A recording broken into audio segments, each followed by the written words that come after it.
পঞ্চগড়ে দুর্নীতি দমন কমিশনের গণশুনানি। পঞ্চগড় থেকে মঞ্জু হোসেনের পাঠানো তথ্য ও ভিডিও চিত্রে নিউজ গ্রাম বাংলা। দুর্নীতির বিরুদ্ধে তারুণ্যের ঐক্য, গড়বে আগামীর শুদ্ধতা, এই প্রতিপাদ্যকে সামনে রেখে পঞ্চগড়ে অনুষ্ঠিত হয়েছে দুর্নীতি দমন কমিশনের গণশুনানি। আজ রোববার ৯ নভেম্বর সকাল 10:30 থেকে দুপুর 2টা পর্যন্ত পঞ্চগড় সরকারি অডিটোরিয়াম হলরুমে এ গণশুনানি অনুষ্ঠিত হয়। অনুষ্ঠানটি আয়োজন করে ঠাকুরগাঁও সমন্বিত দুর্নীতি দমন কমিশন ও পঞ্চগড় জেলা প্রশাসন। অনুষ্ঠানে সভাপতিত্ব করেন পঞ্চগড়ের জেলা প্রশাসক মোহাম্মদ সাবেত আলী। এ সময় বক্তব্য রাখেন দুর্নীতি দমন কমিশনের তদন্ত মিয়া মোহাম্মদ আলী আকবর আজিজি, কমিশনের মহাপরিচালক মোহাম্মদ আক্তার হোসেন এবং পঞ্চগড়ের পুলিশ সুপার মোহাম্মদ মিজানুর রহমান মুন্সি সহ আরও অনেকে। গণশুনানিতে জেলার বিভিন্ন সরকারি দপ্তরের সেবা প্রত্যাশীরা দুর্নীতির নানা অভিযোগ উপস্থাপন করেন। সেবা প্রদানকারী কর্মকর্তারাও সেখানে উপস্থিত থেকে অভিযোগের জবাব দেন এবং স্বচ্ছতার সাথে জবাবদিহিতা প্রদর্শনের চেষ্টা করেন।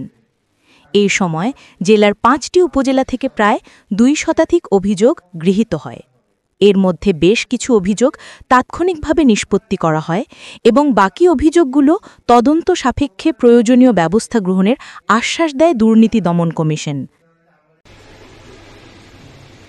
একটু আগে আমাদের আজকের কার্যক্রম সম্পর্কে কমিশনের মহাপরিচালক চমৎকারভাবে সুবিন্যস্তভাবে বর্ণনা করেছেন। এটা রিপিটেশন হবে যদি আমি আবার বলতে থাকি। সময় বাঁচানোর উদ্দেশ্যে আমি ও প্রসঙ্গে যেতে চাই না। দুর্নীতি প্রতিরোধ কমিটি সম্মানিত সভাপতি ডাক্তার খালেদ তৌহিদ, ডাক্তার মানুষ তো কি সুন্দর করে হিউম্যান অ্যানাটমির যে সমস্যাগুলো হয় সেই সমস্যাগুলোকে ঔষধ দিয়ে সারানোর চাইতে যদি প্রিভেনশন নেওয়া হয় কি সুন্দরভাবে বলেছেন। আমার খুব ভালো লেগেছে তার কথাগুলো। তো ওনারা জরুরি কাজে কিছু সময়ের জন্য গেলেন, গিয়ে দেখি পাশে ওই যেটা আগে কোভিড এর গিয়ে নিত নমুনা নিত ওই ঘরটা, ওখানে দেখি সব সিঙ্গারা নিয়ে যাচ্ছে, চা নিয়ে যাচ্ছে, ওরা খাওয়ার টাইম হয়ে গেছে, সেই জন্য উনি আর টিকিট দিচ্ছেন না। তো মানলাম যে এমার্জেন্সি সার্ভিস কয়েকটা, তার মধ্যে চিকিৎসা সার্ভিসটা এমার্জেন্সি সার্ভিস। এমার্জেন্সি সার্ভিস ওই এক হাতে সিঙ্গারাও খাবে, এক হাতে টিকিটও দিবে, তাকে ওই খাওয়ার জন্য মানুষের সেবাটা বন্ধ করা যাবে না। প্লিজ এটা আপনি মনিটর করবেন। আচ্ছা, ধন্যবাদ। তাকে ও তার আত্মীয়স্বজনকে এই ব্যাপারে আপনার বক্তব্য আমাদের একটা সেল সেন্টার, এখানে ডিলারদের নামে যেটা বরাদ্দ হয়, বরাদ্দ কপি আমাদের কাছে কৃষি মন্ত্রণালয়, জেলা উপজেলা কমিটি, সার্ভিস কমিটি এবং জেলা সার্ভিস কমিটি,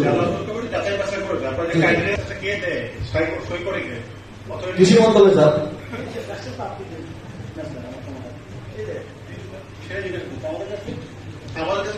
ব্যবসা করবে এখানকার মানুষ আর কৃষি মন্ত্রণালয় দিবে আবেদন।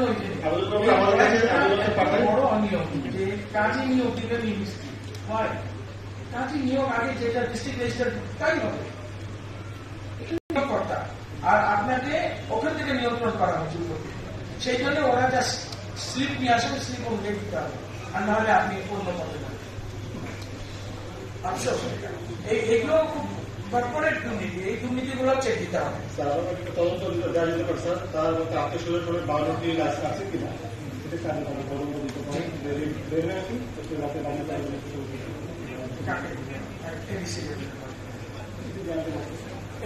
এডিসি যা আছে এটা ইনকোয়ারি করে দেখবেন নিষ্পত্তি।